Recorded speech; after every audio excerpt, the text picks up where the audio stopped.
Hey guys, tonight we begin with a story most people think they already know, but really don't. We're stepping inside the plantation house, past the grand columns and the manicured gardens, into the lives of the people who kept every inch of that world running and received nothing but suffering in return. The house servant during American slavery. Hollywood gave you the hoop skirts and the chandeliers, but behind those polished doors was a nightmare dressed in linen. So before you get comfortable, take a moment to like the video and subscribe, but only if you genuinely enjoy what I do here. And let me know in the comments where you're tuning in from and what time it is for you. It's always fascinating to see who's joining us from around the world. Now, dim the lights, maybe turn on a fan for that soft background hum, and let's ease into tonight's journey together.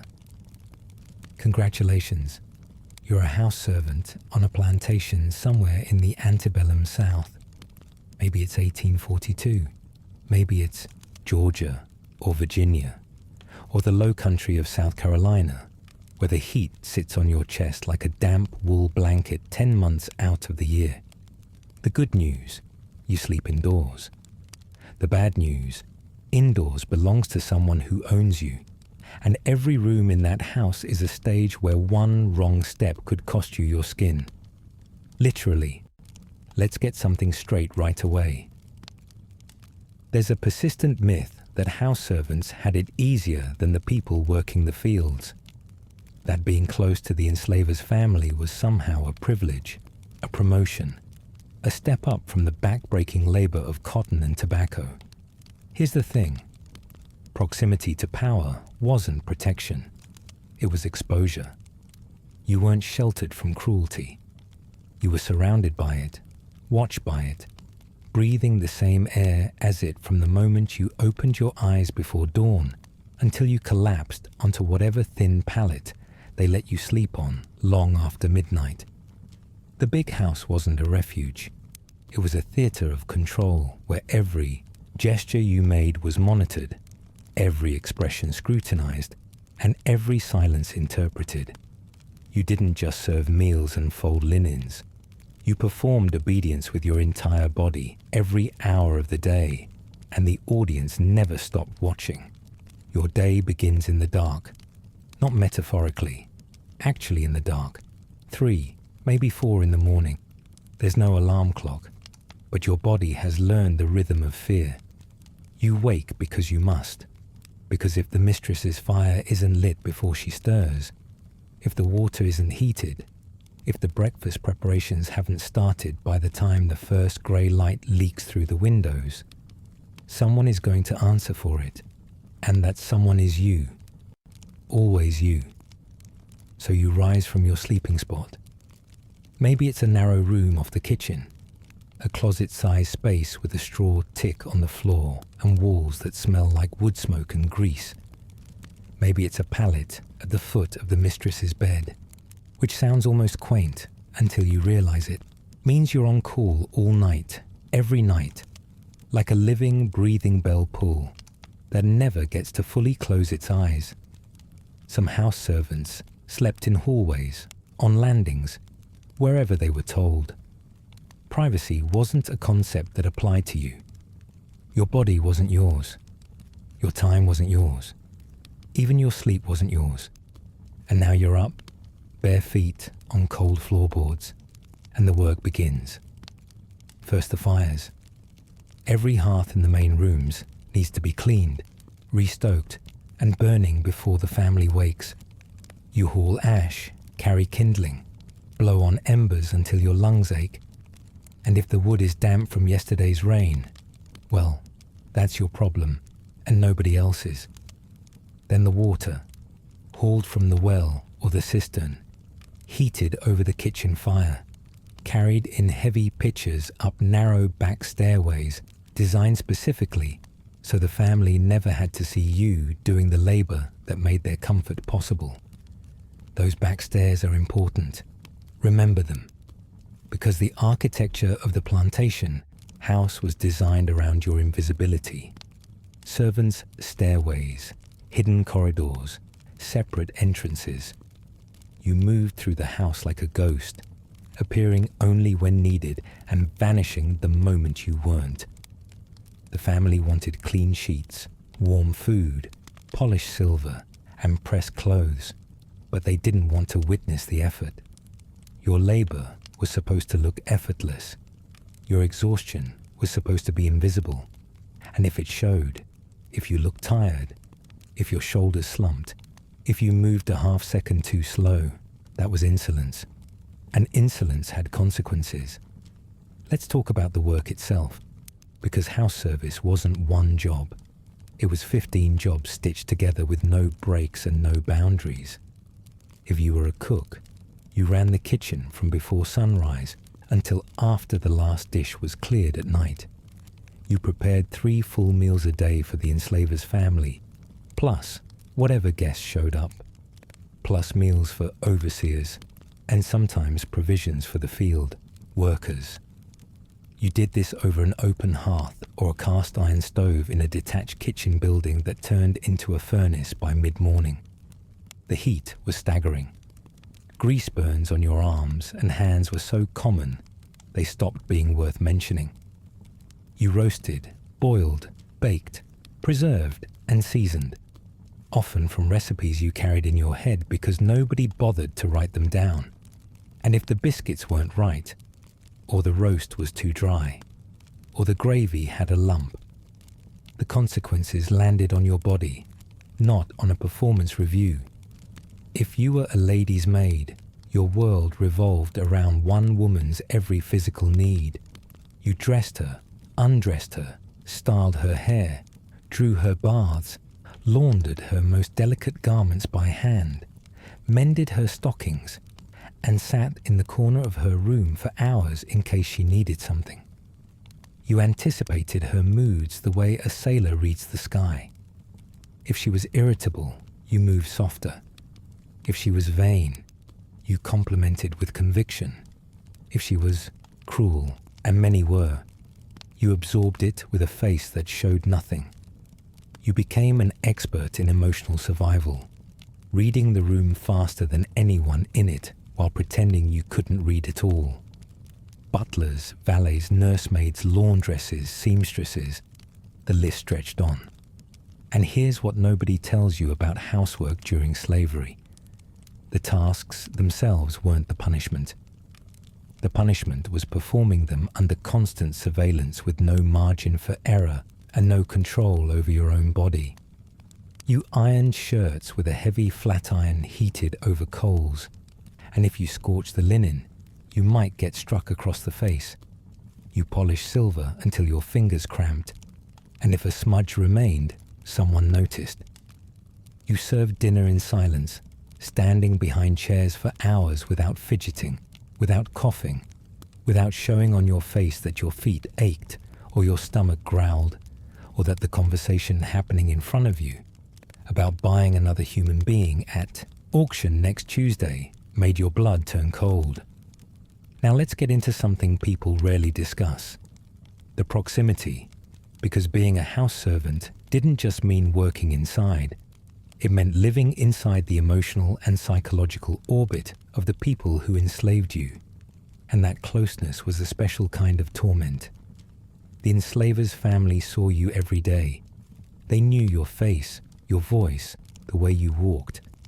Some of them called you by name, spoke to you in tones that sounded almost affectionate. And that was somehow worse, because it created an illusion of relationship where none existed. You were not part of the family. You were property standing next to the family. And the moment that illusion cracked, the moment you displeased or inconvenienced or simply caught someone on a bad day, the mask dropped and you were reminded exactly what you were to them. Mistresses were often the most immediate source of daily cruelty for house servants. And this is a part of the history that gets softened or skipped entirely. The plantation mistress has been romanticized as a delicate figure, fragile and largely powerless within her own home. Here's the thing. She wielded enormous power over the enslaved people who served her, and she used it. Slaps, pinches, hair pulling, striking with whatever was nearby, a hairbrush, a candlestick, a riding crop left on the table. These weren't rare explosions. For many house servants, they were part of the daily texture of life. Some mistresses punished for things so small they barely qualified as mistakes. A wrinkle in a tablecloth, a cup of tea served at the wrong temperature, a look that was interpreted as defiant when it was just exhaustion. And because you lived in such close quarters, there was no buffer, no distance, no moment where you were truly out of reach. The kitchen, the nursery, the parlor, the bedroom. Every room was a potential site of violence, and every interaction carried risk. And then there were the children of the household. You raised them. You nursed some of them at your own breast if you were a wet nurse. You rocked them to sleep, wiped their faces, taught them to walk, and loved them in ways that were both genuine and devastating. Because those children grew up, and the toddler who once clung to your skirt and called you by a pet name would eventually learn to see you the way their parents did, as less than. You watched it happen in real time. The slow transformation of a child you cared for into a person who would one day own other people without flinching. That kind of heartbreak didn't leave marks anyone could see, but it carved itself into you just the same. Speaking of things carved into you, let's talk about the thing that most histories treat with careful euphemism and gentle phrasing, but that was, in reality, one of the most devastating aspects of house service: sexual violence. Being inside the house, close to the enslaver and his sons, his guests, his overseers, meant you were accessible in ways that field workers sometimes were not. And that access was exploited constantly. Enslaved women working in the house were especially vulnerable. There were no locks on your doors because you didn't have doors. There was no one to report to because the person committing the violence was the law. You couldn't refuse. You couldn't flee. You couldn't speak about it afterward without risking punishment for your own supposed impropriety. And the mistress, who might have been aware, often blamed you, not her husband. You, because acknowledging the truth would mean confronting the entire system she benefited from, and that was a confrontation most chose to avoid. So you carried it, in silence, in the same house where it happened, serving the same table, washing the same linens, standing in the same rooms where your body had been treated as something to be used and discarded. And the next morning, you still had to light the fires before dawn, and punishment didn't always come as a sudden blow. Sometimes it was slow, deliberate, and designed to humiliate rather than injure, because the goal wasn't just to hurt you, it was to remind you of your place, and to remind everyone watching of theirs. House servants could be whipped, yes, though some enslavers preferred methods that didn't leave visible marks on the people guests would see serving dinner. Instead, you might be locked in a cellar overnight. You might have your weekly ration cut in half. You might be sent to the fields for a week as a threat, forced to do labor your body wasn't conditioned for, just so you'd come crawling back grateful for the so-called privilege of housework. Some enslavers kept detailed logs of infractions and punishments, the way a foreman keeps inventory. A broken dish, 3 lashes, late with breakfast, no supper, spoke without being addressed, extra duties for a week, your entire existence reduced to a ledger of mistakes and consequences, kept in a book on the same shelf as the farm accounts and the livestock records. And there were the public punishments, the ones designed not just for you, but for an audience. Being stripped and beaten in front of other enslaved people, sometimes in front of the enslaver's own children, who were made to watch as a lesson in authority. Some narratives from formerly enslaved people describe the sound more than anything else. The sound of leather on skin, the sound of someone trying not to scream, the sound of silence afterward, which was somehow worse than everything that came before. You absorbed these experiences and kept working. You set the table the next morning with the same hands that had been bound the night before. You poured coffee with a steady grip, even though your back was still raw under your dress. Because stopping wasn't an option. Falling apart wasn't an option. The house ran on your labor, and the house didn't pause for your pain. Let's shift to food, because even eating was complicated when you were a house servant. You might assume that working in the kitchen or serving elaborate meals meant you ate well. Sometimes that was partially true. House servants occasionally had access to better scraps than field workers received. A bit of leftover meat, some butter, the end of a loaf of wheat bread instead of the coarse cornmeal that made up most enslaved people's diets. But access and permission are very different things. Taking food without explicit approval, even food that would otherwise be thrown away, was considered theft. And theft by an enslaved person was punished severely. So you spent your days surrounded by roasting chickens, baking pies, simmering stews, and bowls of fruit arranged for decoration, and you ate what you were given when you were given it, which was often not much and never on your own schedule. Your meals, if you could call them that, were grabbed in stolen moments. A few bites in the kitchen between courses. A cold plate after the family finished dinner, eaten standing up or crouched in a corner, while someone barked at you to finish quickly because the dishes needed washing. There were no sit-down meals for you, no table of your own, no moment where food was about pleasure or nourishment rather than fuel to keep your body moving through another 18-hour day. And the bitter irony was thick enough to choke on. You were the one who made the food beautiful. You seasoned it, arranged it, carried it out on platters to a table set with china and crystal. You watched people enjoy the results of your skill and your labor, and then you went back to the kitchen and ate cornbread with pot liquor off a tin plate, while the cook fire singed the hem of your dress. Now let's talk about something that might seem small but wasn't. Clothing. House servants were often dressed differently from field workers, and not for their benefit. You were given slightly better fabric, sometimes even hand-me-downs from the family, because your appearance reflected on the household. If a guest arrived and the servant who answered the door looked ragged, that was an embarrassment to the enslaver, not a commentary on his cruelty. So you wore what they told you to wear.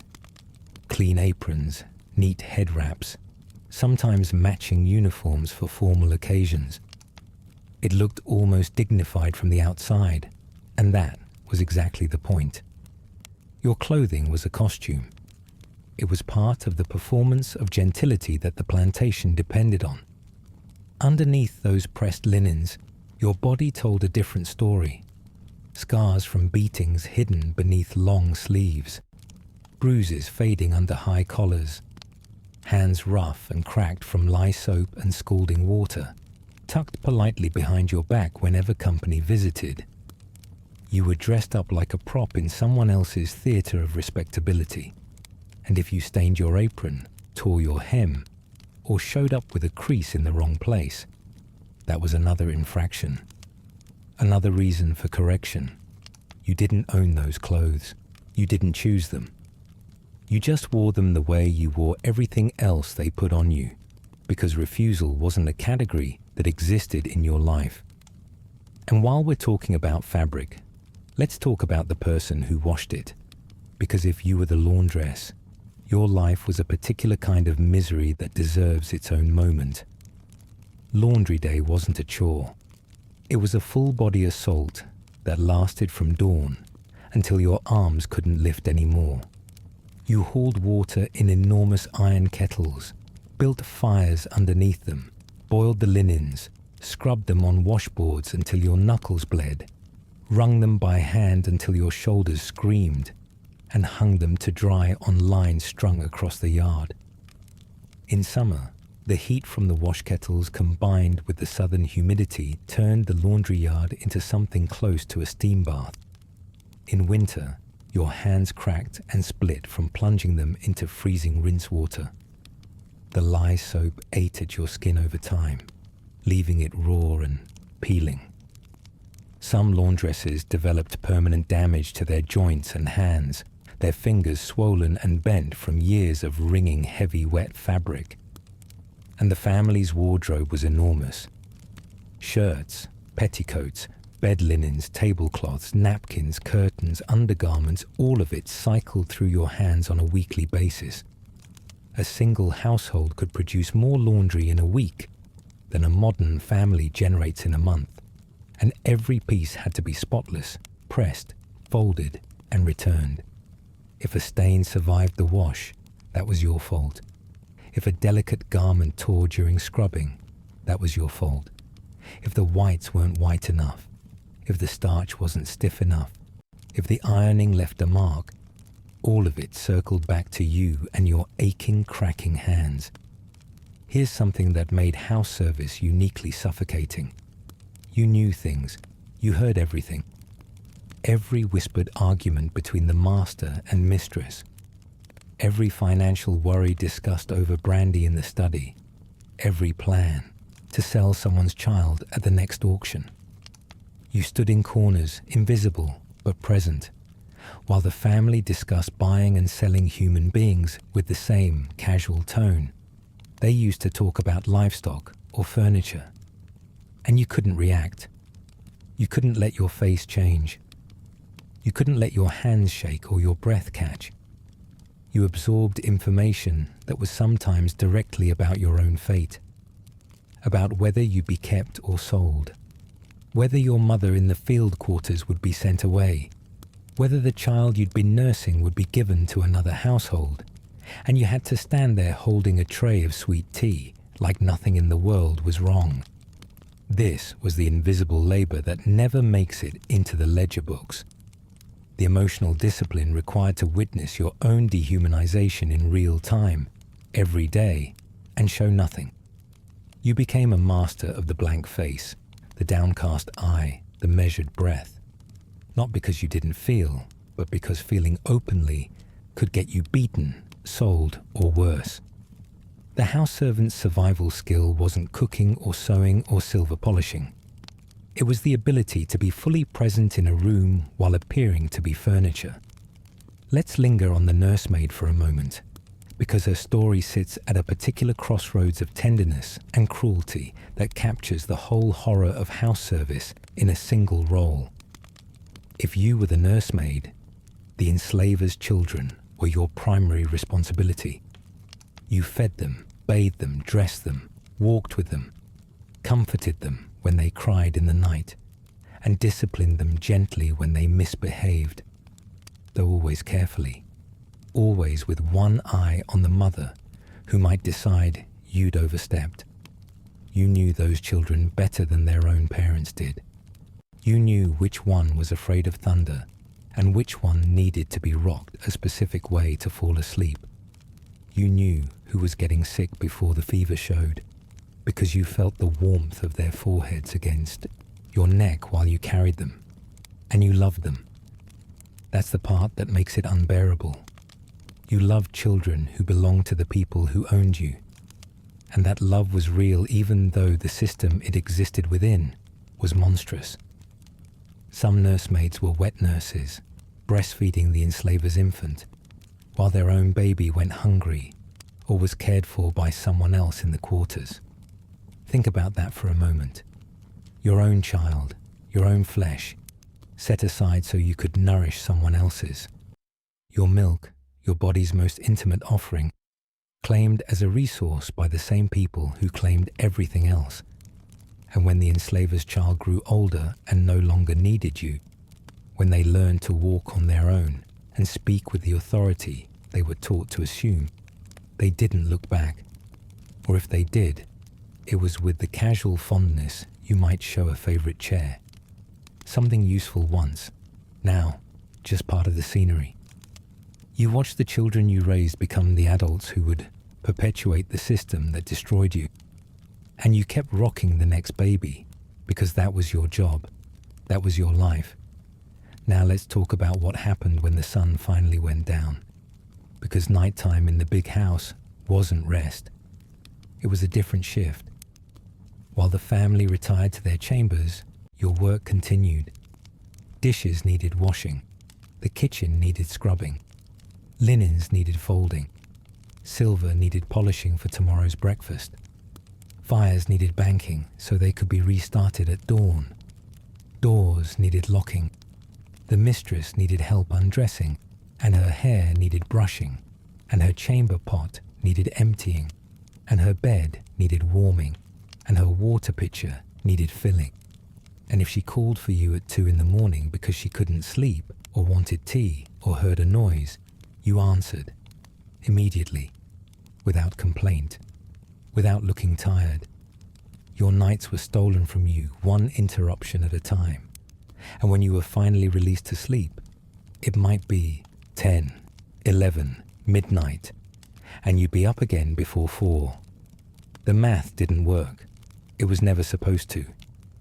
You ran on exhaustion so deep it became a permanent state of being, a baseline hum of fatigue that colored everything, your thoughts, your reflexes, your ability to avoid the small mistakes that triggered punishment.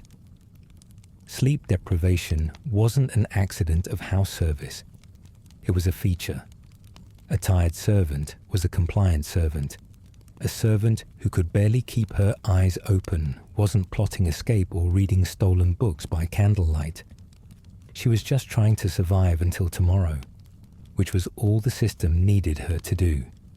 And when your body broke down, because it did, there was no relief coming. Illness for an enslaved house servant meant working until you physically couldn't stand, and sometimes even then, you kept going because the alternative was worse. Some enslavers brought doctors in for sick servants, not out of compassion but out of investment protection. You were property, and letting property deteriorate was bad business. The doctor who examined you wasn't your doctor. He was theirs. He assessed your condition the way a veterinarian assessed livestock, checking whether you could be made useful again, or whether you were a loss to be written off.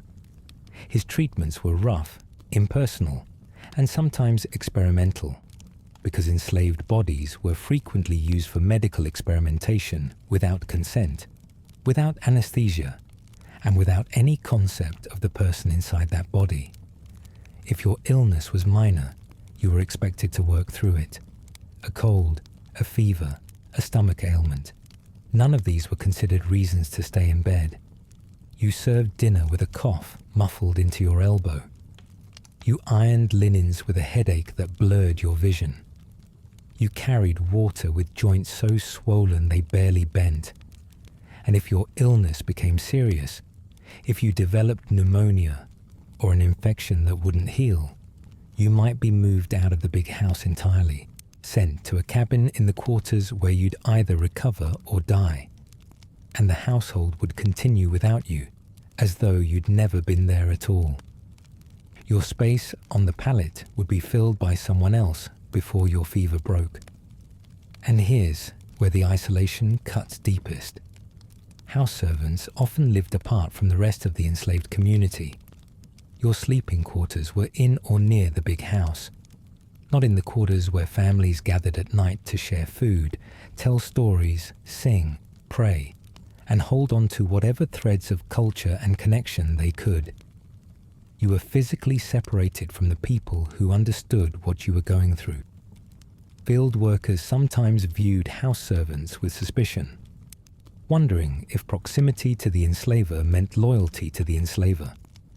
And the enslaver's family certainly didn't consider you one of their own, no matter how many of their children you raised or how many of their secrets you kept. You existed in a gap, too close to the white household to fully belong to the black community, too enslaved to ever belong to the white one. That loneliness was by design. Isolation made you easier to control. If you had no one to confide in, no one to conspire with, no one to confirm that what was happening to you was monstrous, then the system worked exactly as intended.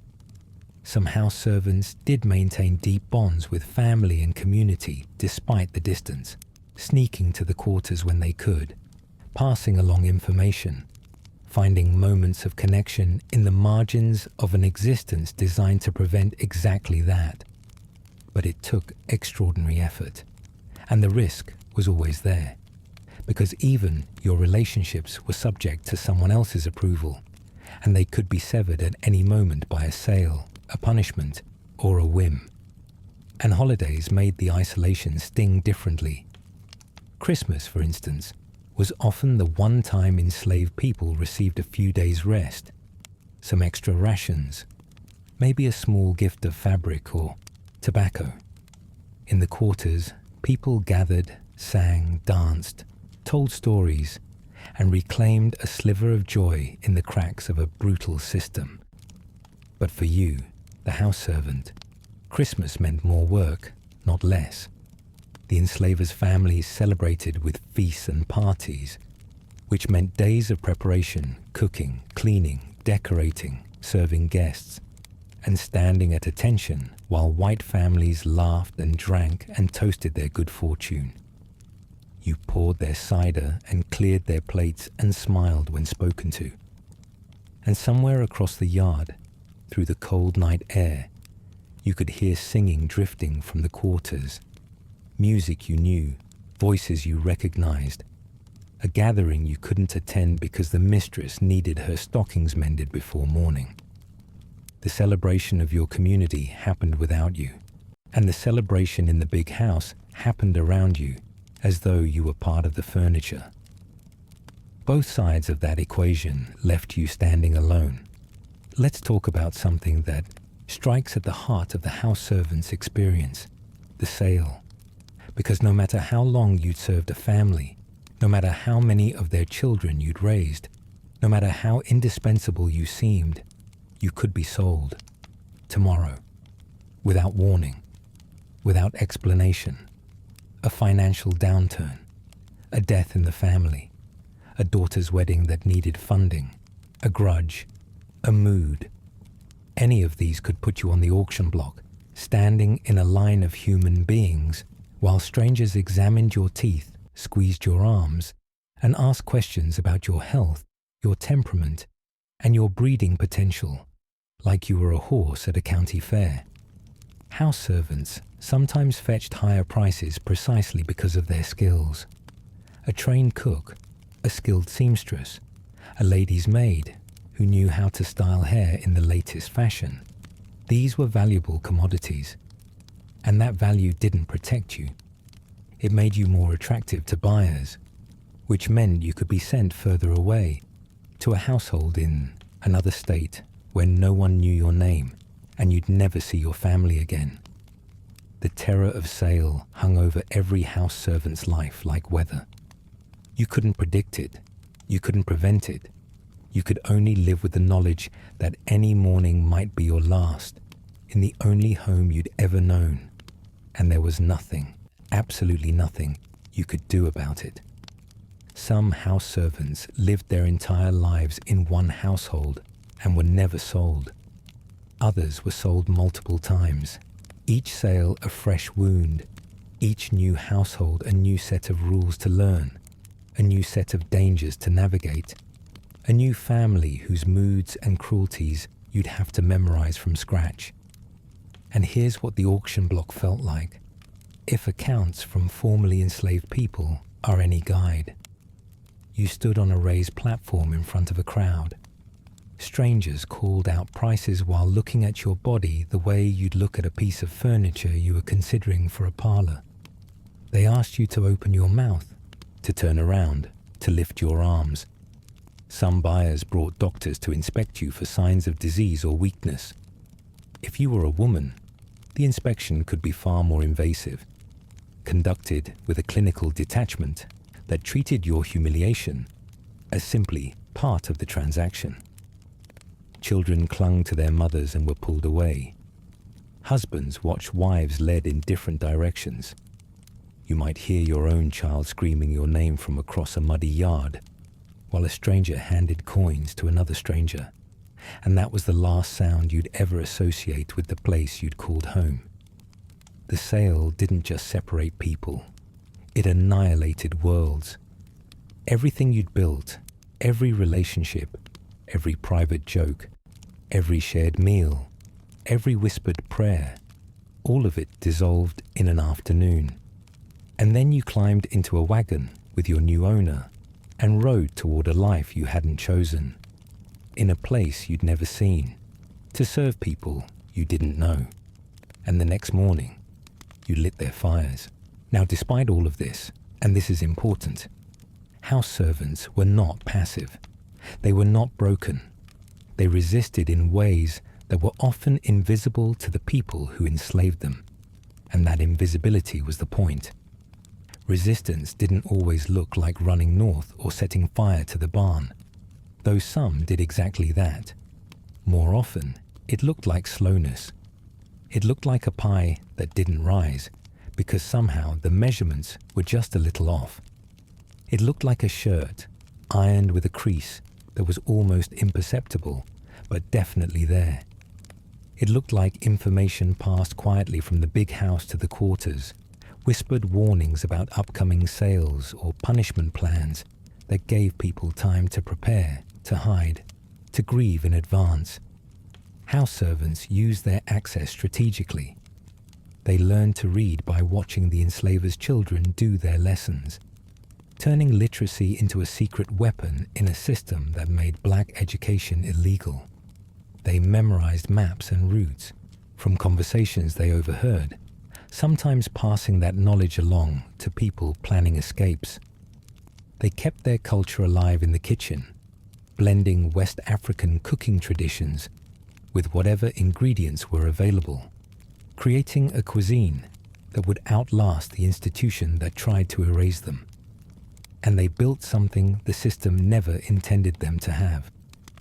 Identity. In the quietest hours, in the spaces between tasks, in the moments when no one was watching, house servants maintained inner lives of extraordinary depth.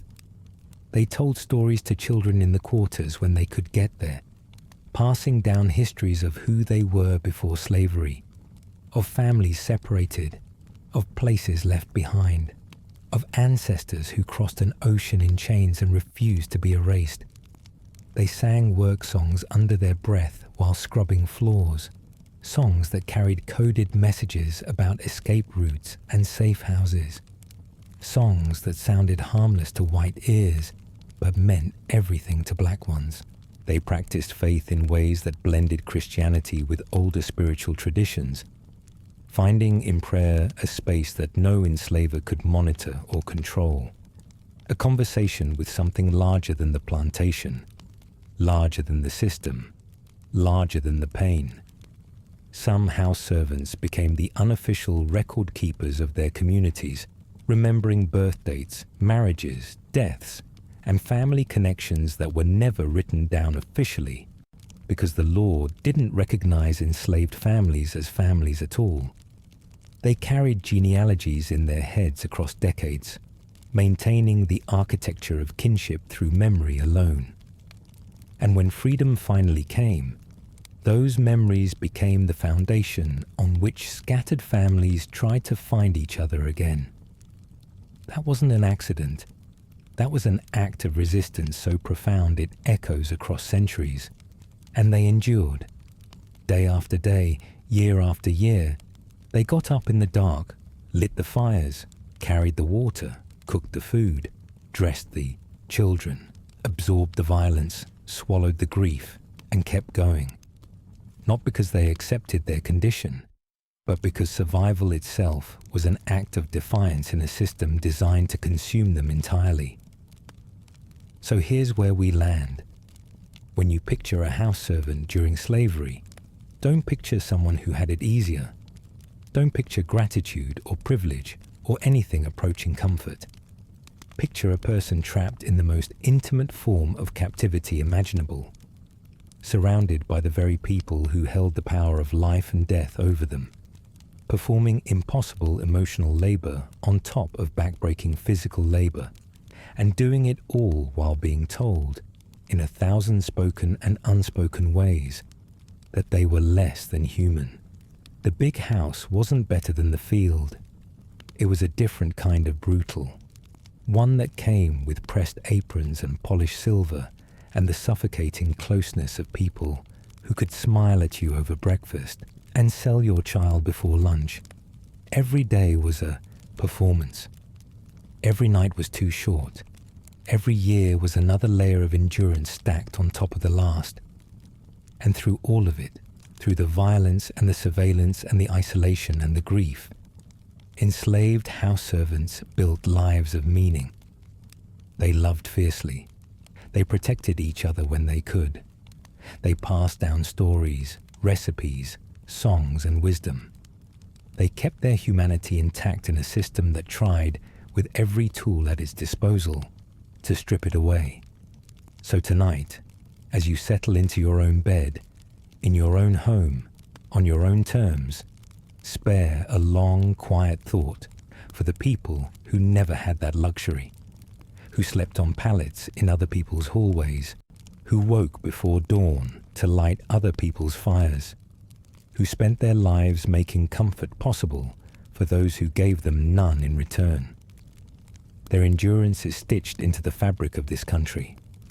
Their resilience echoes in ways most people never pause to hear. But if you listen closely enough, on a night like this, you might just catch it. Let's start with why you're here in the first place. Because the path that led Black Americans into the trenches of France was twisted with contradictions that would be funny if they weren't so painful.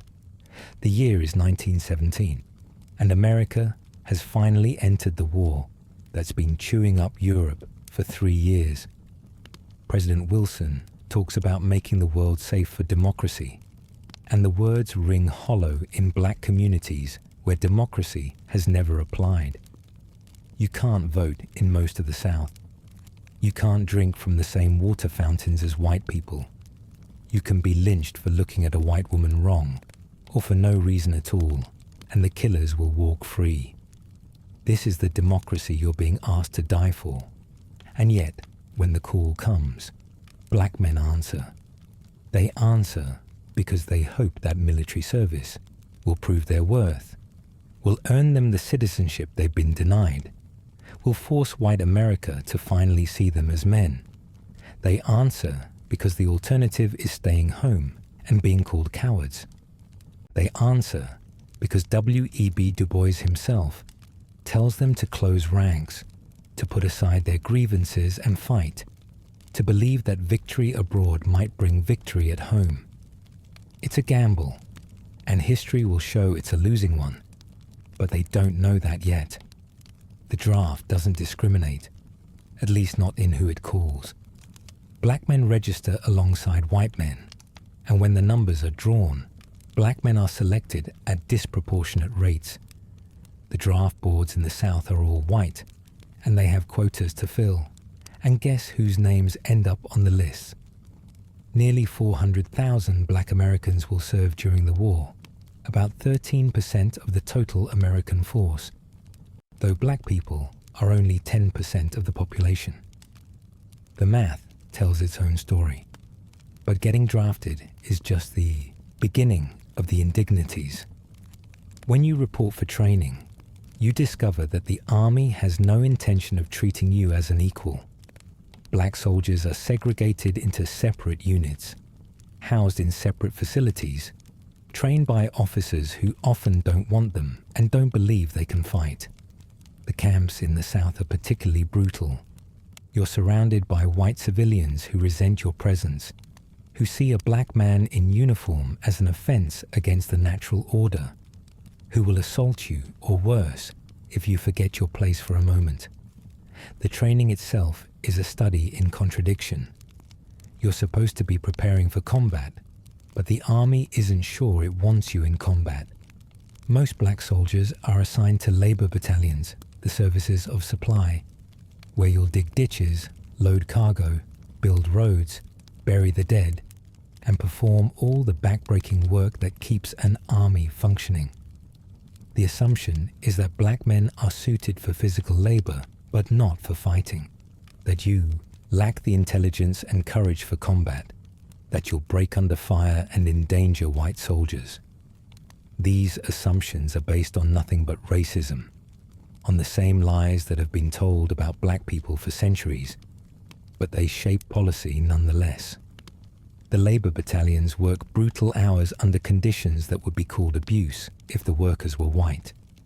You unload ships at French ports, handling tons of supplies every day, your body aching from labour that never seems to end.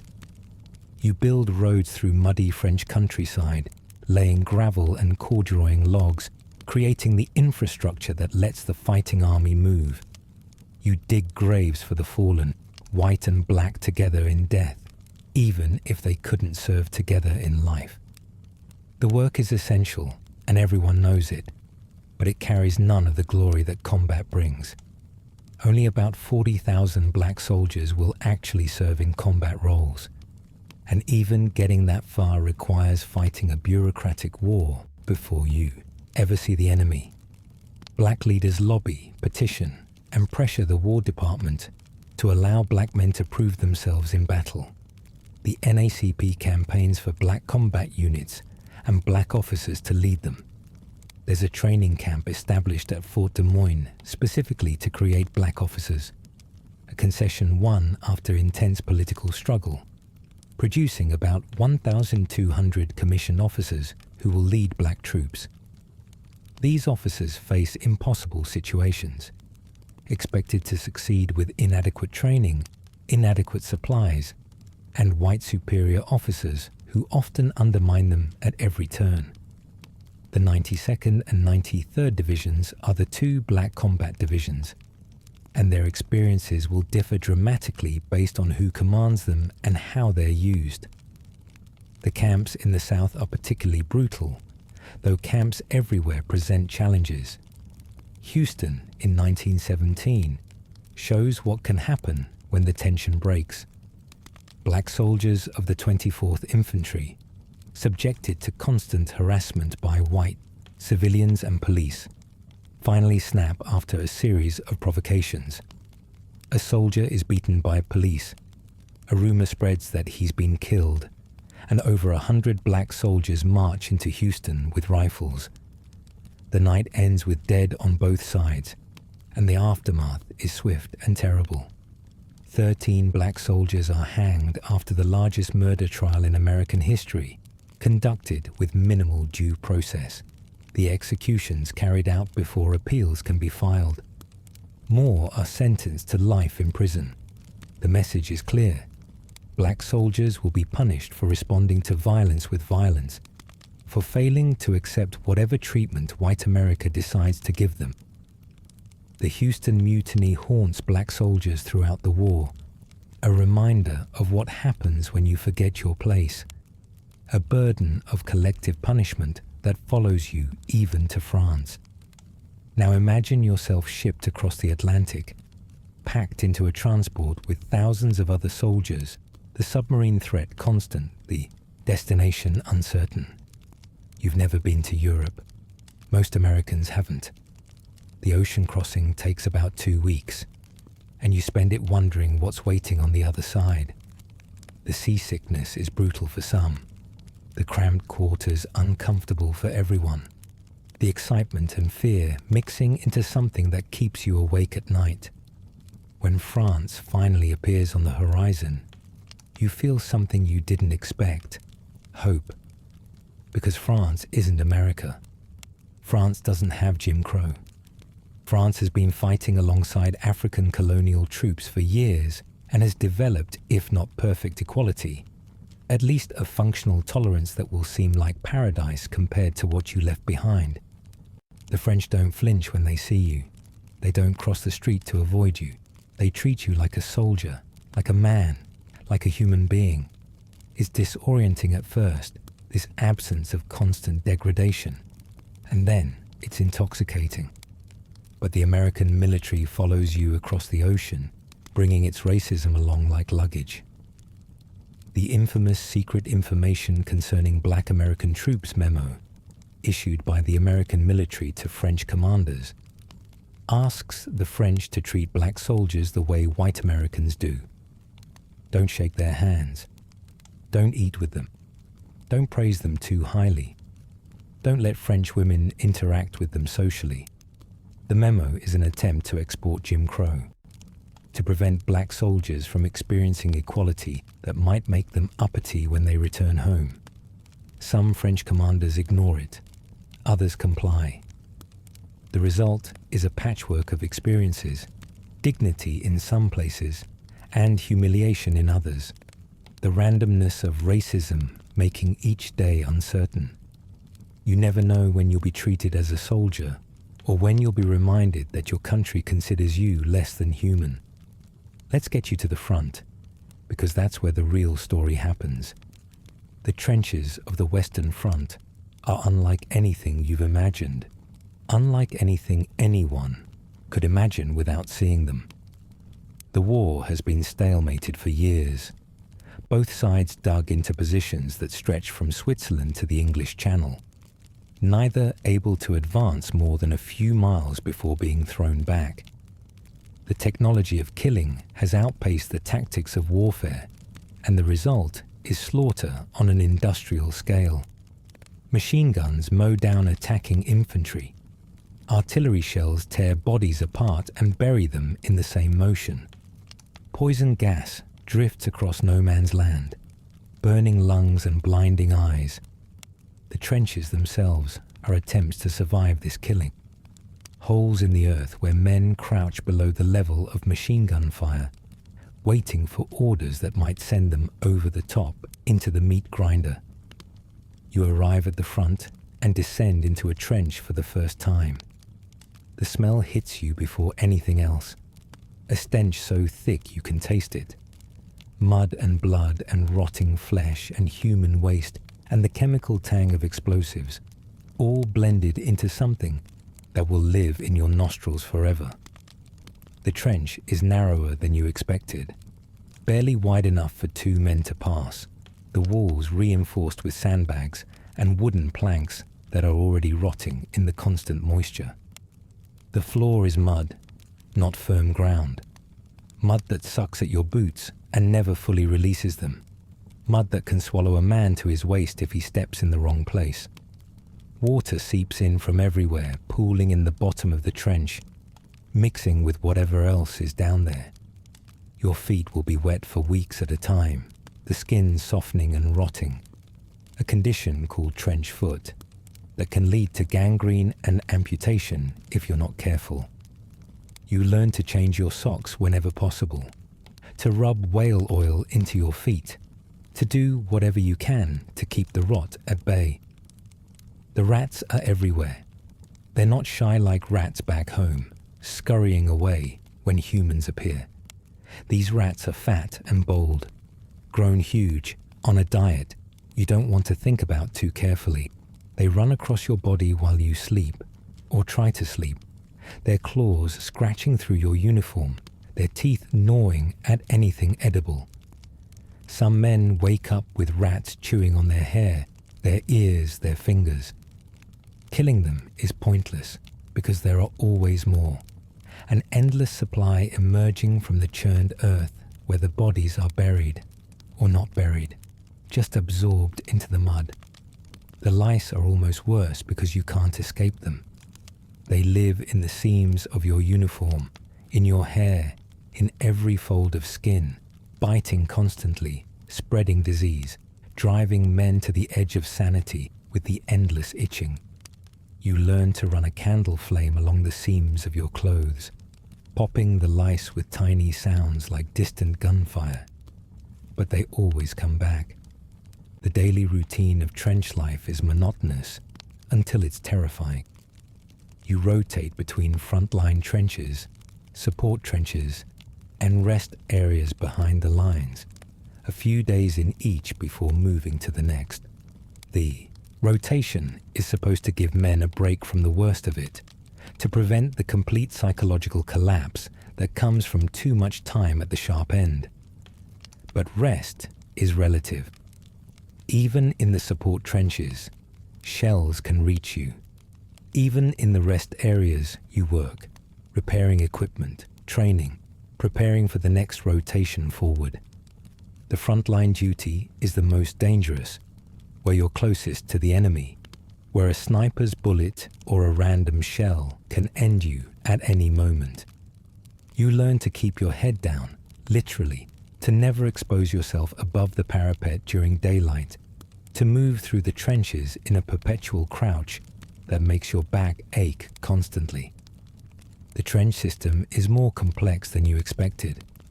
Not just one ditch, but a whole network of them. The front-line trench faces the enemy, with firing steps where you stand to shoot, and deeper sections where you shelter from bombardment. Behind that are communication trenches, zigzagging paths that connect the front to the rear, designed with sharp angles, so that if the enemy gets into one section, they can't fire straight down the length. Support trenches hold reserve troops ready to reinforce or counterattack. The whole system is like a maze, and getting lost is easy, especially at night, especially under fire. You learn the routes by heart because your life depends on knowing exactly where to go when everything goes wrong. At night, patrols go out into no man's land, that blasted landscape between the lines where nothing lives and death waits in shell craters. You crawl through mud and barbed wire, trying to gather intelligence about enemy positions, trying to capture prisoners for interrogation, trying to repair your own wire, trying to survive until you can crawl back. The darkness is both protection and danger, hiding you from enemy eyes, but also hiding the threats you're crawling toward. Some patrols don't come back. You hear them sometimes, wounded men calling for help in the darkness, calling until they stop calling, and you can't go to them because going to them means dying too. The sounds stay with you. Join the other sounds that replay in your mind when you try to sleep. Become part of the permanent background noise of trauma that every combat soldier carries. Stand to happens twice a day, at dawn and dusk, the times when attacks are most likely. Every man in the trench climbs to the firing step, rifle ready, eyes scanning the enemy line for any sign of movement. You stand there for an hour, sometimes longer, watching and waiting for an attack that usually doesn't come. The tension is exhausting, the constant readiness wearing you down, even when nothing happens. After stand to comes breakfast if you're lucky, hot food brought up from the rear, tea and bacon and bread if the supply lines are working, cold bully beef and hardtack if they're not. You eat quickly, never knowing when the shelling might start, never able to fully relax even during meals. The artillery is the constant companion, the background noise of trench warfare that you learn to read like weather. The whistle of incoming shells, the pitch telling you whether to duck or run. The crash of explosions that shake the earth and shower you with dirt and debris. The silence afterward that's somehow worse because you're waiting for the next one. Barrages can last for hours, days even. The enemy trying to destroy your trenches before their infantry advances, trying to kill enough of you that the survivors can't resist. You huddle in dugouts carved into the trench walls, listening to the world being torn apart above you, praying that the next shell doesn't find the entrance, doesn't collapse the ceiling, doesn't bury you alive in French soil thousands of miles from home. Men break under the bombardment. They start screaming and can't stop. They run into the open, preferring quick death to the slow agony of waiting. Shell shock, they call it. And it's treated as cowardice by some officers, as if the mind can withstand infinite trauma without cracking. Now here's where your experience as a black soldier becomes different from what white soldiers face, where the particular burden of your skin meets the universal burden of combat. The 93rd Division, which includes the famous 369th Infantry Regiment, the Harlem Hellfighters, is assigned to fight under French command. This happens because American commanders don't want black soldiers in their ranks, don't trust them, don't believe they can fight, and are happy to hand them off to the French, who are desperate for reinforcements after 4 years of bleeding. It's a rejection, an insult, a statement that you're not good enough for the American army even though you wear its uniform. It turns out to be a blessing disguised as rejection. The French treat you as soldiers, plain and simple. They don't care about the theories of racial inferiority that American officers believe. They've been fighting alongside African colonial troops since the war began. Senegalese and Moroccan and Algerian soldiers who have proven themselves in combat countless times. They know that courage has no color. They give you French weapons because there aren't enough American weapons, and because French ammunition is what the supply lines deliver. You trade your American Enfield rifle for a French Liebel, your campaign hat for a blue Adrian helmet. You learn French military terminology, French tactics, French ways of doing things. You eat French rations, drink French wine, learn French curses to shout when the shells come down. The integration isn't perfect. The French have their own racial attitudes, their own colonial hierarchies, their own assumptions about the African troops in their ranks. But it's so much better than what you left behind that it feels like liberation. French officers address you with respect. French civilians welcome you into their homes, their cafes, their lives. You discover what it feels like to walk down a street without calculating threat, to enter an establishment without wondering if you'll be served, to exist in public without the constant low-grade terror that American life requires.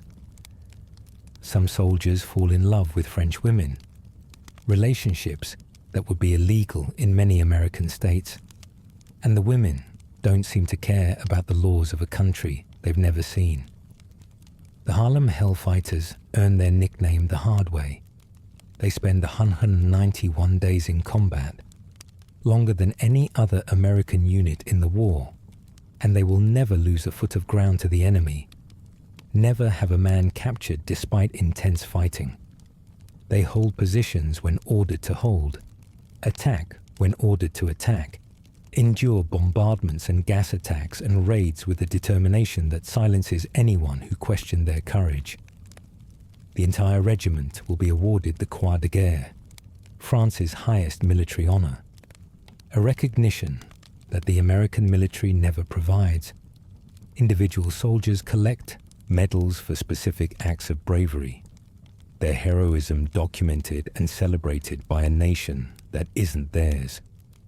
Henry Johnson and Needham Roberts become the first Americans of any color to receive the Croix de Guerre individually, and their story shows what black soldiers were capable of when given the chance. They're on sentry duty in May 1918 when a German raiding party hits their position. There are at least 24 Germans, maybe more, against 2 men.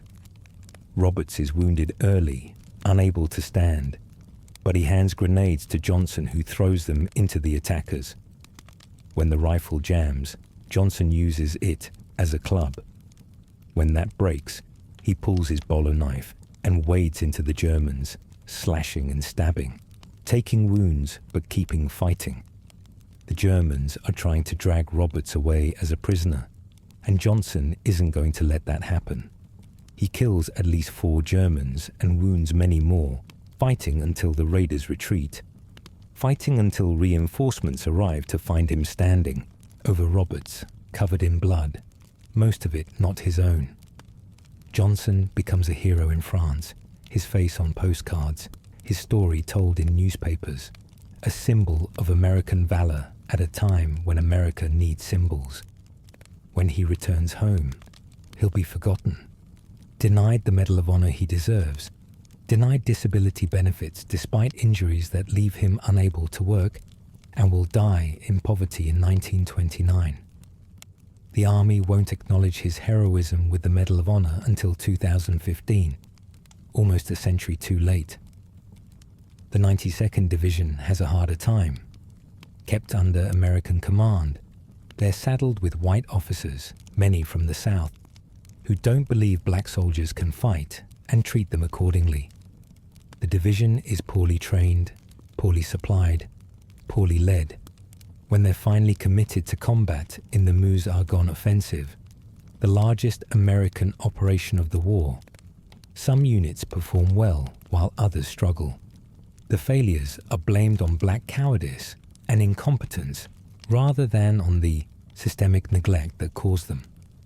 Reports are written that condemn black soldiers as unreliable, that use the 92nd's difficulties to argue against ever using black combat troops again. The reports ignore the units that fought bravely, ignore the officers who failed their men, ignore everything that doesn't fit the predetermined conclusion. These reports will shape military policy for decades, will be cited to justify continued segregation, will erase the sacrifices of men who deserved better. Let's talk about what you're actually fighting for, beyond the grand rhetoric about democracy. You're fighting for the man next to you, same as soldiers in every war. The bonds formed in trenches transcend race in ways that would be impossible back home, at least within your own unit. You share food, share cigarettes, share body heat on cold nights, share the trauma of watching friends die. The soldier who pulls you into a shell crater when the shelling starts doesn't care about your color. The soldier you drag back to the trench after he's wounded doesn't care either. Combat creates intimacy that peacetime never allows, a closeness born of mutual dependence that makes the racism waiting back home seem even more absurd. You're good enough to die next to, but not good enough to drink next to. You're trusted with a rifle in France, but will be lynched for asserting yourself in Georgia. The contradiction burns, and you carry that burning with you into every assault, every patrol, every moment of terror and courage. The gas attacks are particular nightmares. Poison gas was supposed to break the stalemate, a weapon so horrible it would force the enemy to surrender or die. Instead, both sides use it, and it becomes another feature of the landscape, another way to die or wish you had. When the alarm goes up, you have seconds to get your mask on, to seal it against your face, to trust that the rubber and charcoal will filter out whatever the Germans have sent this time. Chlorine burns the lungs, fills them with fluid until you drown in your own body. Phosgene is worse, delayed effects that seem mild at first and then kill you a day later. Mustard gas blisters the skin, blinds the eyes, destroys the lungs over agonizing weeks. You've seen men who breathe too much, their skin peeling, their eyes swollen shut, their lungs rattling with every breath. You've helped carry them to aid stations knowing they won't survive. The masks are hot and claustrophobic, the lenses fogging with your breath, the filter making each inhale a labor. You fight in masks sometimes, unable to see clearly, unable to hear commands, stumbling through toxic fog toward an enemy you can barely perceive. Going over the top is the moment everything else leads to. The whistle blows, and you climb out of the relative safety of the trench into the open killing ground. Your legs are heavy, your heart pounding, your mind screaming at you to get back down. But you go forward because everyone is going forward. Because stopping means letting down the men beside you. Because death is waiting either way. And at least this death moves towards something. The machine guns open up almost immediately. That stuttering roar that means men are falling. That the mathematics of modern warfare are being calculated in blood. You run, or try to run, through mud that grabs at your feet, through craters that swallow you to the waist, through barbed wire that tears at your uniform and your flesh. Men drop around you, some silently, some screaming, some just sitting down as if tired, and then not getting up. You don't stop to help because stopping means dying, because the only way out is through, because the aid station is behind you and the objective is ahead. The moments after a successful assault are strange and quiet. You've taken the enemy trench, or what's left of it, and now you're standing in their filth instead of yours. German bodies lie where they fell, some still moving, some already still. The smell is different here, the same bass notes of death and decay, but with unfamiliar tobacco and unfamiliar food mixed in. Prisoners emerge with hands raised, terrified boys who look just like the terrified boys in your unit, their Feldgrau uniforms muddy and torn, their eyes asking if you're going to kill them. You don't, usually. The rules say prisoners are valuable, that they know things the intelligence officers want to know.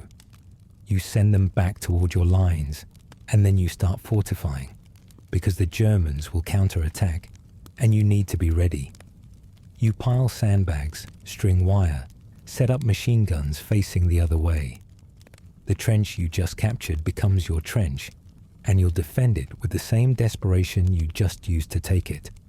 War is a machine that consumes space and lives without producing anything but more war.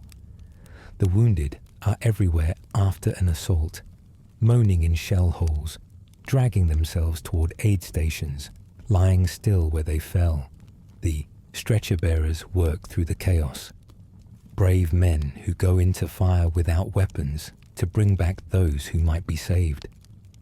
Being a stretcher bearer is one of the most dangerous jobs in the war, and black soldiers serve as stretcher bearers throughout the conflict, carrying white and black wounded alike, because in the aid stations, at least, blood is blood.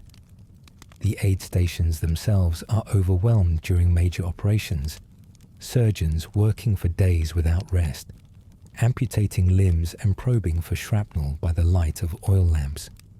The wounds are horrific, the weapons of modern war designed to tear and shatter, to create injuries that earlier medicine couldn't have addressed. Men survive things that would have killed them in any previous war, saved by antiseptics and blood transfusions and surgical techniques developed specifically for this slaughter. If you're wounded badly enough, you're evacuated to hospitals further back, moving through a chain of medical facilities until you reach somewhere safe enough for recovery. The hospitals are segregated, of course, black soldiers treated in separate wards by separate staff, the Jim Crow following you even when you're bleeding. But the French hospitals don't segregate, and some black soldiers find themselves receiving care alongside white patients, a novelty that feels normal after the abnormality of American arrangements. Recovery can take weeks or months, and then you're either sent back to your unit, or, if the wounds are too severe, discharged and sent home.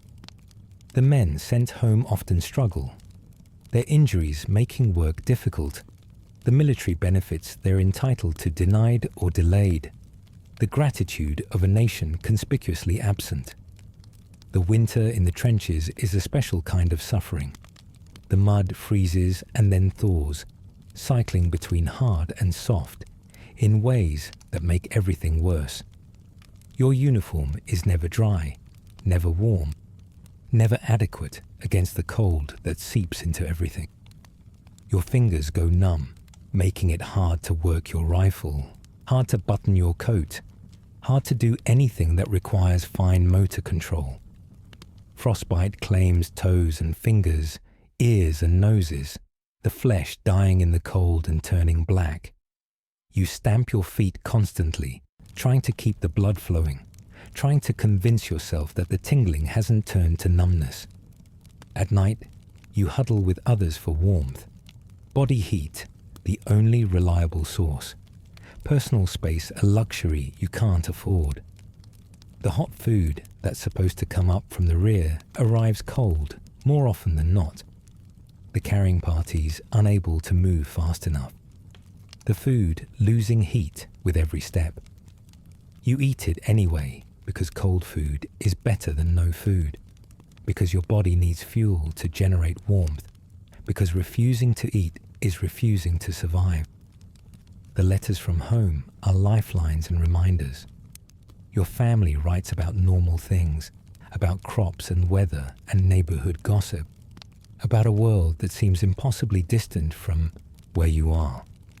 They don't know what the trenches are really like because you don't tell them, because putting it into words seems impossible, because you don't want to worry them any more than they already do. Sometimes letters bring news you don't want. A lynching back home. A relative arrested for some invented offense. The reminder that the country you're fighting for is still at war with your people. The contrast is maddening. Here in France, you're treated with something approaching respect. At home, your family can't ride in the front of a streetcar. Here, you're trusted with weapons and responsibility. At home, voting is a risk that can get you killed.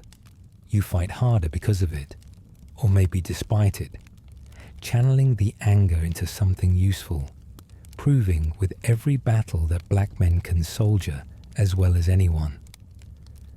The war ends in November 1918, an armistice that stops the killing with sudden abruptness. One moment the guns are firing, the next moment silence falls along the entire Western Front, a silence so profound it seems supernatural after years of constant noise. You stand in your trench, rifle still in hand, waiting for something that doesn't come. Men emerge cautiously, not quite believing it's over, half expecting the shooting to start again. When it doesn't, when the minutes stretch into hours and the hours into days, something releases in your chest that you didn't know was clenched. You survived. Somehow, against all the odds and all the ways there were to die, you survived. The celebrations are muted at first, exhaustion dampening everything, and then they build into something like joy. You drink whatever's available, sing songs in languages you've learned from your French comrades, embrace men who were strangers a year ago and are now closer than brothers. The return home brings its own battles, a different kind of warfare that you're even less prepared for than the trenches. You march through French streets, and French crowds cheer, throw flowers, call you heroes. The women who were supposed to avoid you, according to that memo, instead kiss your cheeks and shake your hands, tell you mercy with tears in their eyes. You're honored with medals and parades, your sacrifices acknowledged by a nation that isn't yours, but that has treated you better than the nation that is. The French don't want you to leave. Some soldiers don't, staying behind to build lives in a country where they can breathe, where they can walk into any restaurant and be served, where they can love who they love without fear of the rope. But most of you board the ships home, carrying souvenirs and memories and wounds both visible and invisible. With every mile westward, you feel the walls closing in again. The ships themselves are segregated, black soldiers in separate quarters, eating at separate times, reminded before you even reach American waters that the equality you tasted in France was borrowed, temporary, not meant for you to keep. The debarkation camps are segregated, black units processed separately, the efficiency of military logistics maintaining the inefficiency of racism. The trains home are segregated, and if you're heading south, you learn to move to the Jim Crow car before you cross the Mason-Dixon line, to shed the dignity you earned in France before it gets you killed in Georgia. Some men refuse, and some of those men don't make it home alive, murdered for the crime of believing that service to their country entitled them to respect. The parades, where they happen at all, are segregated, black soldiers marching separately or not marching at all. White America doesn't want to see black men in uniform, doesn't want to acknowledge that black men fought and died and proved themselves. The sight is too dangerous, too likely to give other black people ideas, too likely to undermine the whole structure of white supremacy that depends on black inferiority. The Harlem Hellfighters get their parade up Fifth Avenue, a proud march through the neighborhood that sent them off. Thousands of people lining the streets to welcome them home. The regimental band plays, the same band that introduced jazz to France and will help define American music for the century to come. It's a glorious day, a moment of recognition and pride, but it's an exception. Most black veterans come home quietly, told to forget what they experienced in France, warned not to expect anything to change, advised to resume their place at the bottom of American society, as if the war never happened. The Red Summer of 1919 makes the warning explicit and bloody. Across America, in more than 24 cities and towns, white mobs attack black communities with a ferocity that exceeds anything since Reconstruction. The violence targets veterans specifically, punishing them for wearing uniforms, for having ideas above their station, for thinking that fighting for democracy meant they deserved some. In Chicago, a black teenager swimming in Lake Michigan drifts across an invisible line into white water and is stoned until he drowns. The police do nothing, and when black people protest, the city explodes into days of rioting that leave dozens dead and hundreds homeless.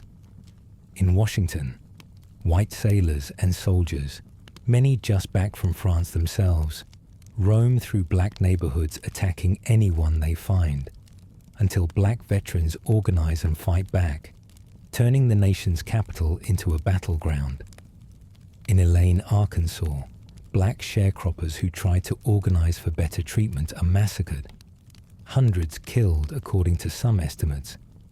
The true number never known because no one bothered to count black bodies. In cities and towns across the country, the pattern repeats: white violence, black resistance, official indifference or active support for the attackers. Some veterans fight back using skills learned in France, organizing community defense, refusing to be victims.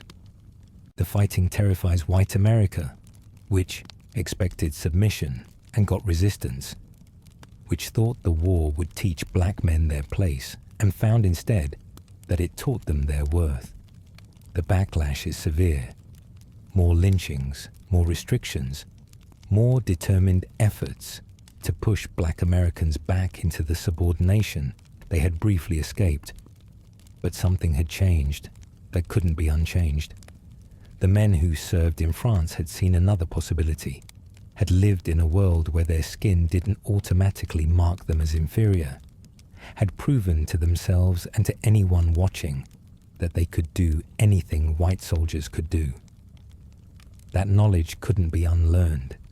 It fueled the new Negro movement, the cultural explosion of the Harlem Renaissance, the early stirrings of the civil rights movement that would eventually transform America. The veterans returned to their communities with new confidence, new expectations, new determination to claim what they had earned. The country wasn't ready to give it to them. Not yet, but the struggle had begun, and it would continue until it couldn't be ignored any longer. Tonight, as you settle into sleep, think about what those men endured. The trenches that were misery for everyone, the extra burden they carried because of who they were. Think about Henry Johnson fighting off a German raid with a knife and his fists, saving his friend, becoming a hero who would die forgotten. Think about the Harlem Hellfighters spending 191 days under fire, never retreating, never surrendering. Think about the men who went over the top knowing they might not come back, fighting for a country that wouldn't fight for them, believing that courage might eventually earn them justice. The trenches of France were hell. but they were also proving grounds, places where black soldiers demonstrated beyond any doubt that they belonged, that they were capable, that the lies told about them were lies. That proof didn't change America overnight, but it planted seeds that would eventually flower, would inspire generations who came after, would contribute to a long, slow movement toward the equality that those soldiers deserved and never received. Let their sacrifice carry you into peaceful sleep, and remember that the fight they started continues still. You wake before dawn in a cabin that barely deserves the name. The walls are rough-hewn logs with gaps you can fit your fingers through, and the roof leaks when it rains, which it did last night. Your sleeping pallet is damp, stuffed with moss and corn shucks that have long since flattened into something closer to packed earth than bedding. The air inside is thick with the smell of too many bodies in too small a space, wood smoke from last night's fire, and something else underneath it all, something sour and faintly sweet that you've learned to associate with sickness. Someone in the cabin is coughing again. It's a wet, rattling sound that seems to come from somewhere deep in the chest, and it's been going on for 3 days now. Nobody says anything about it. There's nothing to say. The overseer won't call for a doctor unless someone can't work, and by then it's usually too late anyway. You swing your legs off the pallet and your feet hit dirt floor. It's cold, but not as cold as it will be in a few months. Right now, it's that strange. Between season, when the days are warm enough to make you sweat through your one shirt, but the nights still carry a chill that settles into your bones while you sleep. You already feel tired, though you've just woken up. There's an ache behind your eyes, and your joints feel stiff in a way that has nothing to do with the hard work waiting for you in the fields. You tell yourself it's nothing. You've been telling yourself that for 2 days now. Here's the thing about disease on a plantation. It wasn't just a medical issue. It was an economic one. And that distinction mattered in ways that shaped whether you lived or died. To the enslaver, your body was property, an investment. When you got sick, they weren't worried about your suffering. They were worried about lost labor and replacement costs. This meant that treatment, when it came at all, was calculated with ledger books in mind, rather than your actual well-being. Plantation medicine was its own strange universe, a blend of folk, remedies, superstition, deliberate neglect, and occasional intervention by doctors who often knew less than they pretended. Some enslavers hired physicians to make regular rounds, examining the enslaved population the way a farmer might check livestock for signs of illness. Others relied on overseers to make medical judgments, men whose primary qualification was a willingness to use violence and whose understanding of disease rarely extended beyond whether you could still swing a hoe. And then there were the remedies themselves, mercury compounds that left you salivating uncontrollably and loosened your teeth from your gums, arsenic preparations that were supposed to cure but often poisoned, turpentine forced down throats for everything from worms to chest congestion, bleeding, always bleeding, as if draining the life from your veins could somehow restore your health. Treatments that sometimes killed faster than the diseases they were meant to cure. You learned quickly that being noticed by the plantation doctor wasn't always better than being ignored.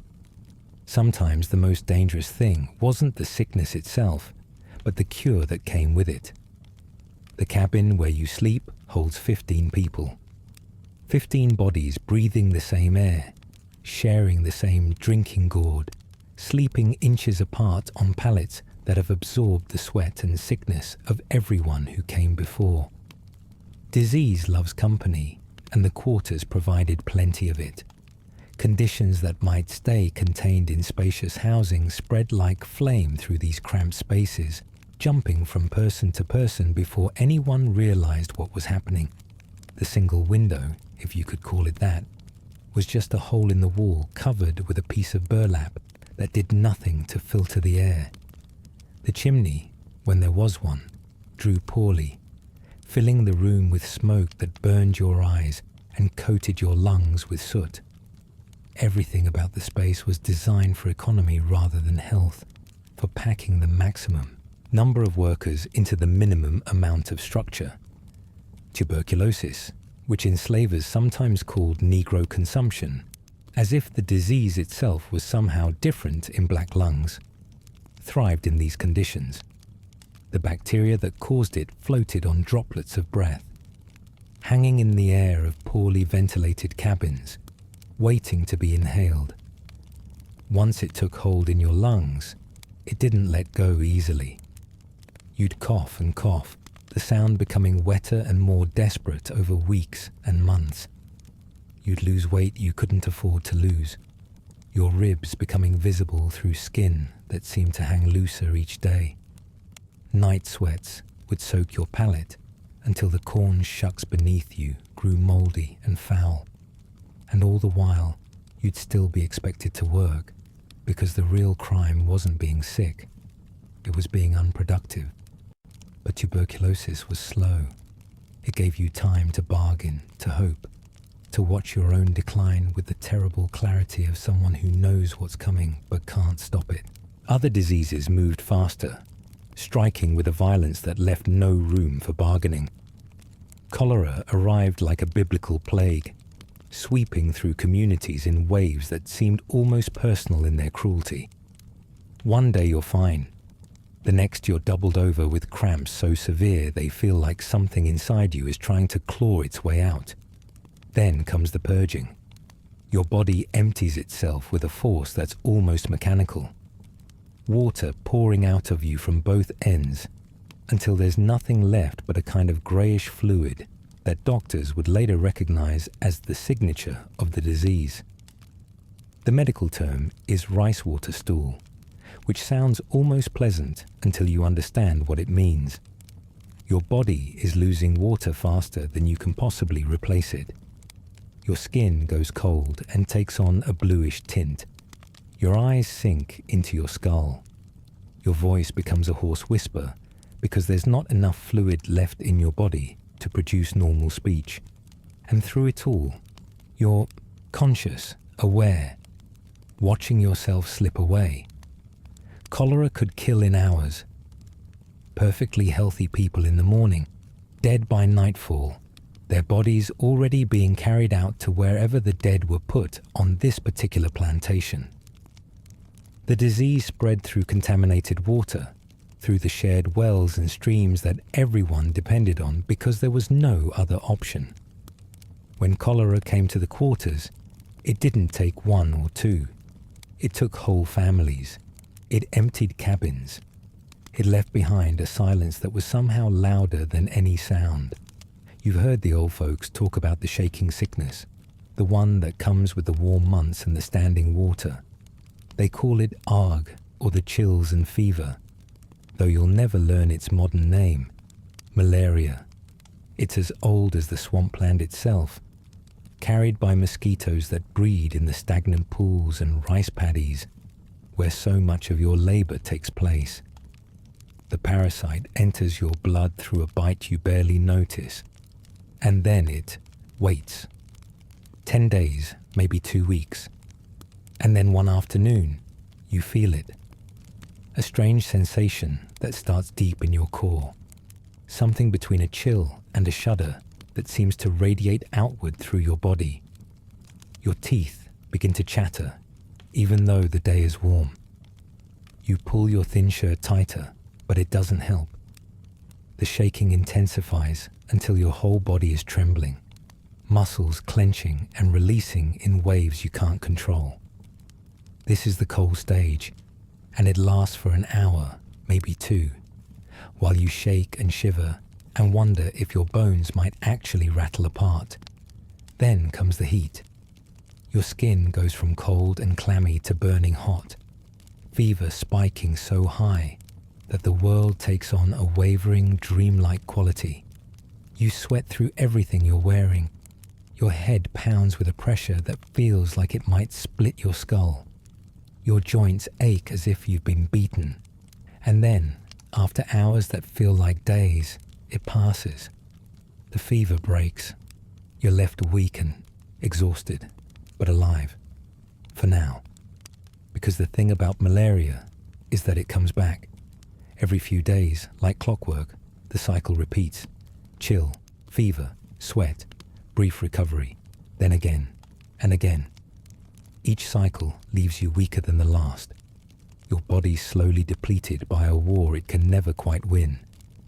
People survived malaria for years, carrying the parasite in their blood, never knowing when the next attack would come. Some developed a kind of resistance, especially those whose ancestors came from regions in Africa where the disease was endemic. Their bodies had evolved defenses that made the illness less severe, a trait called sickle cell that protected against the parasite at a cost. Enslavers noticed this. They called it seasoning, as if black bodies were simply better suited to the climate, as if resistance to disease was proof of natural fitness for plantation labor, rather than a tragic inheritance from generations who had survived the same killer across an ocean. The water you drink comes from a well near the quarters, or from a stream that runs along the edge of the property. Either way, you have no idea what else has been in it before it reaches your lips. The waste from the privies seeps into the groundwater. Animals drink from the same streams. Field runoff carries all manner of contamination. Every sip is a gamble, and typhoid fever is one of the prizes. It starts slowly, almost politely. A headache, some fatigue, maybe a loss of appetite that you attribute to the monotony of the food, rather than anything sinister. But over the course of a week, the symptoms build. The fever rises in a characteristic pattern, climbing higher each day like someone turning up a dial. Your belly swells and becomes tender to the touch. A rash of rose-colored spots might appear across your chest and abdomen. Small pink marks that a trained physician would recognize immediately, but that to you are just another sign that something is deeply wrong. And then, if you're unlucky, the real danger begins. The bacteria that cause typhoid have a particular affinity for the intestines, and in severe cases, they can eat right through the intestinal wall. Internal bleeding, perforation, peritonitis. Medical terms for a death that comes from the inside out. Your own body becoming a hostile environment. Plantation doctors had no antibiotics, no understanding of the bacteria causing the illness. They might prescribe rest if the enslaver allowed it, or calomel, a mercury compound that probably did more harm than good. Mostly they watched and waited and recorded the outcome in the same ledger, where they tracked crop yields and livestock births. Your survival or death reduced to a line of ink in a book of accounts. Smallpox deserves its own special mention in the hierarchy of horrors. When it swept through a plantation, it didn't whisper. It roared. The disease had been devastating populations for millennia, and by the era of American slavery, it had become a familiar demon, its pustule-covered face recognized and feared by everyone who had seen its work. The virus spread through the air, through contact with infected skin or contaminated bedding, through the simple act of breathing near someone who carried it. If you'd never been exposed before, and many Africans brought to America in the slave trade had not, you were almost certainly going to catch it once it entered your community. The symptoms announced themselves with fever, headache, and body aches that felt like the beginning of any number of illnesses. Then came the rash, first on the face, then spreading down the body, little red spots that swelled into raised bumps, then filled with fluid, then turned to pus-filled pustules that covered you from scalp to soles.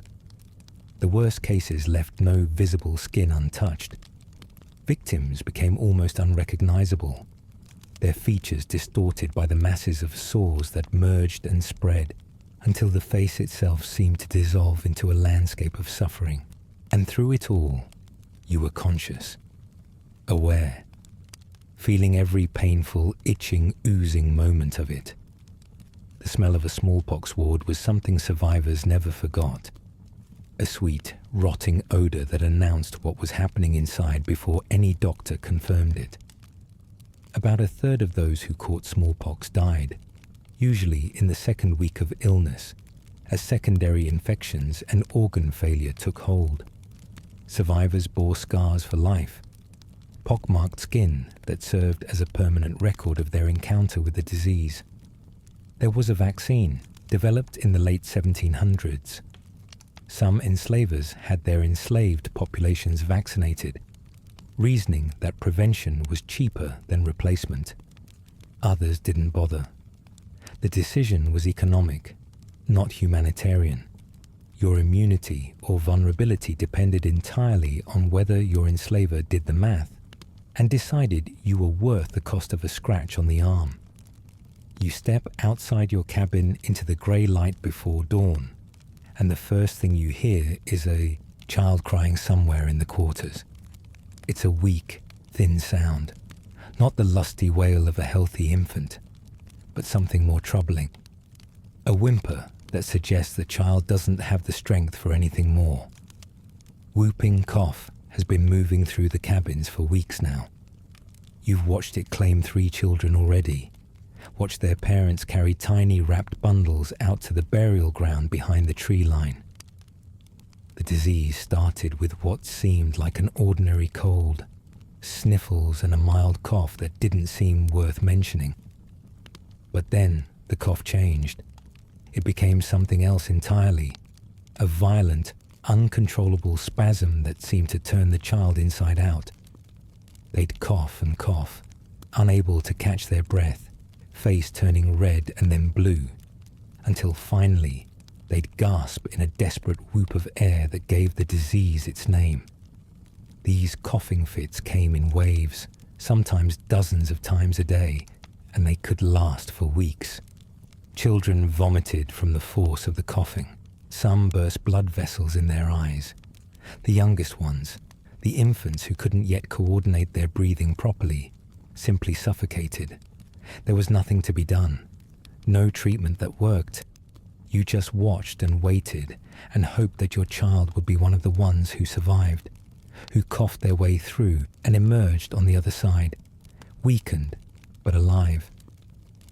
Yellow fever came in summer, when the heat was thick and the mosquitoes were at their worst. Quarantine flags went up in the port cities, and if you were anywhere near New Orleans or Charleston or Savannah when it arrived, you knew the dying had begun. They called it Yellow Jack, or sometimes just the fever, spoken in lowered voices like an invocation of something evil. The disease announced itself with sudden onset. One moment you're fine.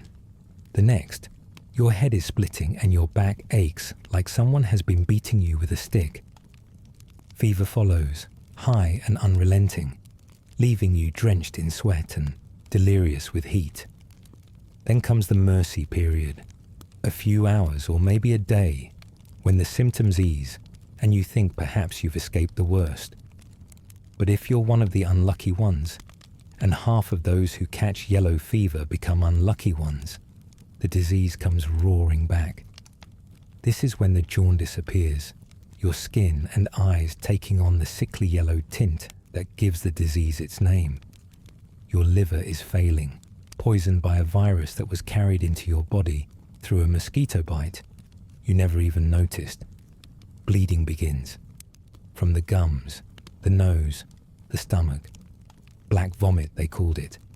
The medical term is hematemesis, but the plantation term was more accurate in its horror. The vomit was black because it was full of blood, digested blood, a sign that the internal hemorrhaging had become catastrophic. Recovery from this stage was rare. More often, the yellow fever patient simply bled out from the inside, their body unable to contain what was supposed to stay contained. Like malaria, yellow fever granted some immunity to survivors, and like malaria, this immunity was more common among those of African descent.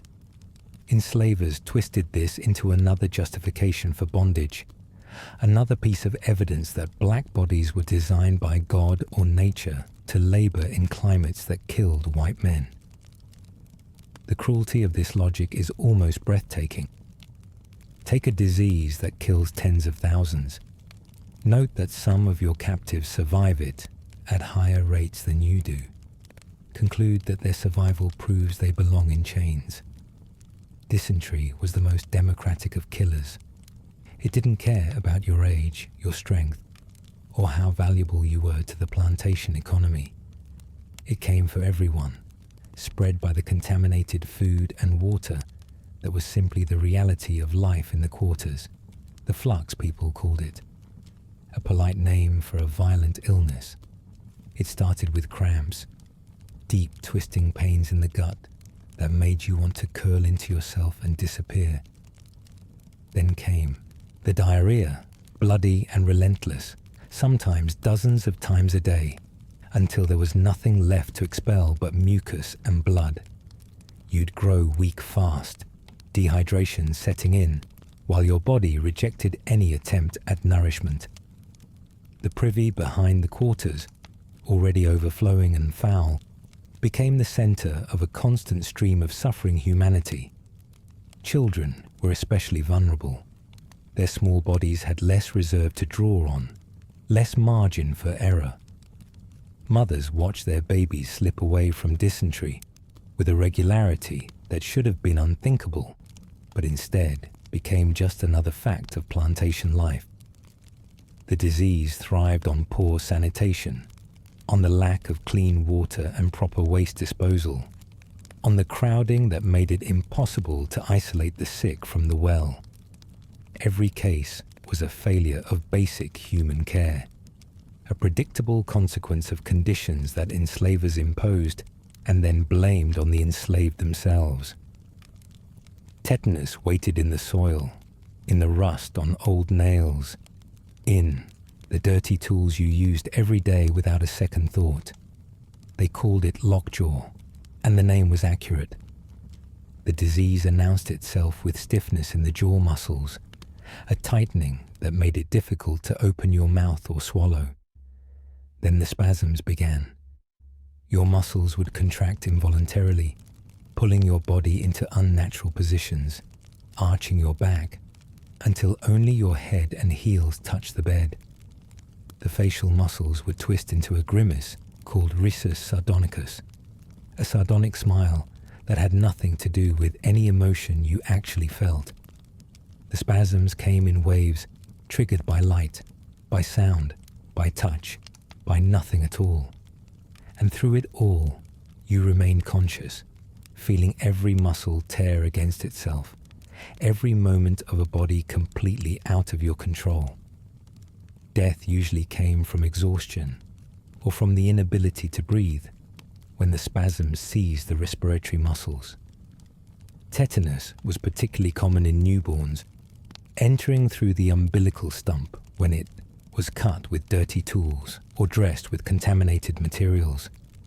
Neonatal tetanus killed thousands of enslaved infants, their tiny bodies too weak to survive the muscular violence of the disease. Enslavers recorded these deaths without comment. Just another line in the ledger, another failed investment in future labor. Sometimes the killer wasn't a germ or a parasite at all. Sometimes it was simply what you ate, or more accurately, what you didn't eat. Pellagra was a slow stalker, a disease born of deficiency rather than infection. The standard plantation diet for enslaved people was monotonous to the point of cruelty. Cornmeal, fatback pork, molasses, maybe some vegetables from the small garden plots you were sometimes allowed to tend in whatever hours remained after the day's labor. This diet was cheap for enslavers to provide and just barely sufficient to keep bodies working. but it was desperately short of certain nutrients, particularly niacin, a B vitamin essential for cell function. Without enough niacin, your body began to fail in specific and terrible ways. The disease announced itself with the 4 Ds: dermatitis, diarrhea, dementia, death. The skin around your neck and hands would become rough and scaly, darkening and cracking in a pattern that followed sun exposure. Your digestion would turn chaotic, and worst of all, your mind would begin to slip. Confusion at first, memory problems, then deeper changes, depression, anxiety, eventually full-blown psychosis if the deficiency continued long enough. Plantation doctors sometimes attributed these mental symptoms to moral failings or inherent characteristics of the enslaved population. They invented terms and theories to explain what was simply starvation. The slow starvation of a body denied the building blocks it needed to function. Pellagra was entirely preventable. A more varied diet would have eliminated it entirely, but variety cost money, and enslaved people weren't worth the expense. Hookworm crept in through the soles of your feet. Literally. The parasites lived in contaminated soil, and if you walked barefoot through an infected area, which you did constantly, because shoes were a luxury that enslaved people rarely received, the larvae would burrow through your skin and begin their journey through your body. You might feel a slight itch where they entered, a sensation called ground itch that was easy to ignore. From the skin, they traveled to the lungs, where they were coughed up and swallowed, finally arriving in the intestines, where they attached to the intestinal wall and began to feed. On you, on your blood. A heavy infestation could drain enough blood to cause severe anemia. You'd feel tired all the time, a bone-deep exhaustion that no amount of rest could cure. Your skin might take on a pale, yellowish tint. You'd become weak, short of breath, unable to perform the labor that was demanded of you. Children with heavy hookworm burdens often showed stunted growth and delayed mental development, their bodies robbed of the nutrition they needed during critical years. Enslavers and their doctors noticed these symptoms and developed their own theories. They called it dirt eating or cachexia africana, attributing it to a supposed African habit of consuming soil. The racism embedded in this diagnosis was profound.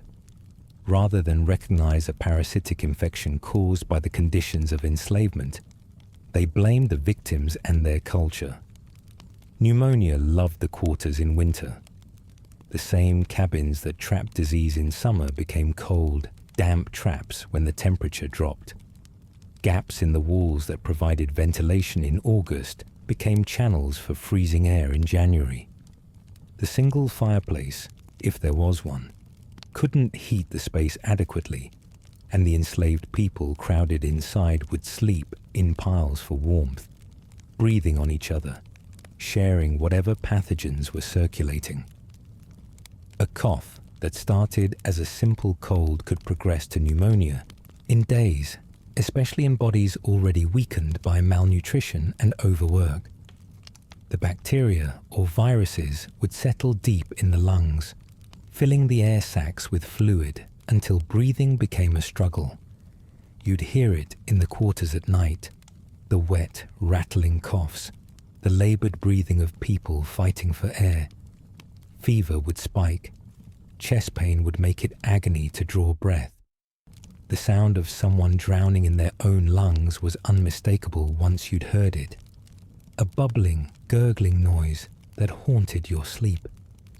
And without antibiotics or even basic supportive care, the outcome often depended entirely on the strength of the individual body.